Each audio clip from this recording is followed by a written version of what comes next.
আসসালামু আলাইকুম। আলহামদুলিল্লাহ, আজকে আমাদের মুরগির বয়স 3 দিন। সাধারণত 3 দিন বয়সে আপনার ব্রুডিং শেষ হয়। তো আমরা ভাবছিলাম আরও একদিন ব্রুডিংয়ে রাখবো, কিন্তু সেটা রাখা সম্ভব হয় নাই। কিসের জন্য সম্ভব হয় না সেটি আজকে আপনাদের সাথে শেয়ার করব। আর বিশেষ করে যারা আমাদের মতো নতুন খামারি, যারা এই সমস্যার সম্মুখীন হয়েছেন, তারা যদি এই ভিডিওটা দেখেন খুবই উপকার আসবে। আরেকটা বিষয় হয়েছে, আমাদের আজকে মুরগির বয়স 3 দিন। তো 3 দিনে কতটুকু ওজন আছে সেটাও আজকে আপনাদের সাথে শেয়ার করব। আর আমরা ব্রুডিংয়ে কি কি মেডিসিন খাওয়াই সেটাও ইনশাল্লাহ আপনাদের সাথে শেয়ার করব। তো প্রথমে আমি আপনাদেরকে বলে রাখি, আজকে আমি বিকালবেলা বাসায় আইসে দেখি, সকালবেলা আমি বাইরে ছিলাম, তো বিকালবেলা আইসে দেখি আমাদের মুরগির কিছু সমস্যা দেখা যাচ্ছে, যে আমাদের মুরগির বুকে ভিজা ভিজা লাগতেছে।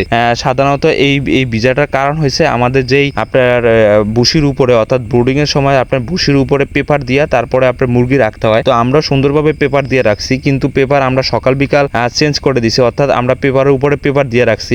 কিন্তু আজকে যাতে মুরগির বয়স 3 দিন, তো 3 দিন বয়সে আপনার খাবারও তুলনামূলক একটু বেশি খাইছে। তো বেশি যখন খাবার খাইছে আপনার পায়খানাও বেশি করছে। তো সেই জন্য আমরা যখন সকালবেলা আপনার পেপার দিয়ে গেছি তখন আমাদের সমস্যা দেখা যায় নাই। ওই সময় সবকিছু ঠিকঠাকই ছিল, কিন্তু আমি যখন বিকালবেলা আইসা যখন দেখতেছি যে আমাদের মুরগির বুকে কেমন ভিজা ভিজা লাগতেছে, এই ভিজা ভিজা লাগার কারণ হয়েছে আপনার পেপারে অতিরিক্ত পায়খানা করাতে আপনার জায়গাটা স্বেচ্ছাতে হয়ে গেছে, আর স্বেচ্ছাতে হয়ে যাওয়াতে আপনার মুরগির বুকটা ভিজা ভিজা লাগতেছে। আর এই মুরগির বুকটা যদি ভিজা ভিজা থাকে আপনার, বিশেষ করে এই ব্রুডিং এর সময় আপনার, তাহলে দেখা যায় যে মুরগির ঠান্ডা লাগতে পারে, ঠান্ডা থেকে আবার ছিচি রোগ হইতে পারে, আবার নিউমোনিয়া হইতে পারে। আর এই সমস্যা আপনার একটা জিনিস সবসময় লক্ষ্য রাখতে হবে, ব্রুডিং এর পিরিয়ডের সময় যদি মুরগির কোনো ধরনের সমস্যা হয়, এই সমস্যা আপনার ঠিক করতে অনেক সময় লাগে, কারণ এগুলো আপনার ঠিক হইতে চায় না।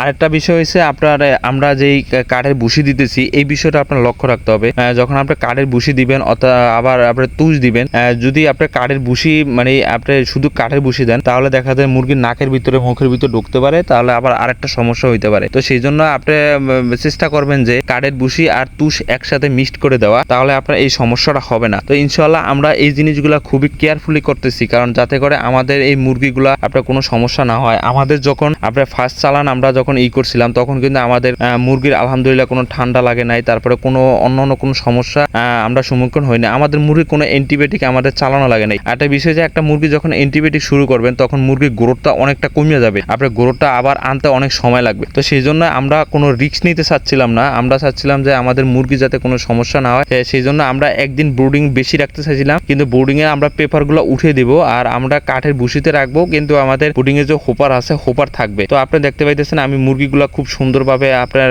মানে এক পাশে সরিয়ে আমরা আমাদের যে তুষ আছে, আমাদের যে কাঠের বুশি আছে, এগুলো আমরা ছিটিয়ে দিতেছি, আর মুরগিগুলো এক পাশে চলে আসছে। তো এই জিনিসগুলো আপনারা একটু কেয়ারফুলি করবেন, আর এগুলো আপনারা সবসময় লক্ষ্য রাখবেন যাতে করে এই আপনার লিটারটা যাতে পরিষ্কার থাকে, আপনার লিটারটা যাতে শুকনো থাকে। আপনার লিটার যখন ভিজা থাকবে, অর্থাৎ আপনার বুশি যখন ভিজা থাকবে আপনার, তাহলে মুরগির রোগ বালাই ছড়ায়, তারপর মুরগির ঠান্ডা লাগার মানে সমস্যা বেশি হয়। আপনি এই জিনিসগুলো সবসময় খেয়াল রাখবেন, আর সবসময় মুরগি কোনো সমস্যা হয়েছে কিনা মুরগি সকাল বিকাল আপনার খুবই কেয়ারফুলি থাকবেন। আর আমাদের মুরগি মাশাআল্লাহ এই আজকে 3 দিন বয়স, তো 3 দিন বয়সে আমাদের মুরগি 97 গ্রাম 98 গ্রাম এরকম হয়ে গেছে। যখন আমরা মুরগি আনছিলাম ওই সময় আপনার 40 গ্রাম 45 গ্রাম, আবার কোনোগুলা 30 গ্রামও ছিল, 34 গ্রামও ছিল, এরকম এভারেজ ছিল।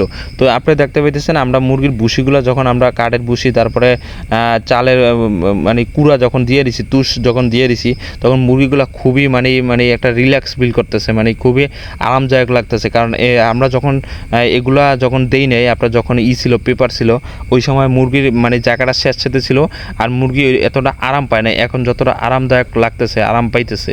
তো এই অবস্থা। তো আপনারা সবসময় এই জিনিসগুলো একটু কেয়ারফুলি কাজ করবেন, তাতে করে আপনাদের সমস্যা সম্মুখীন হওয়া লাগবে না।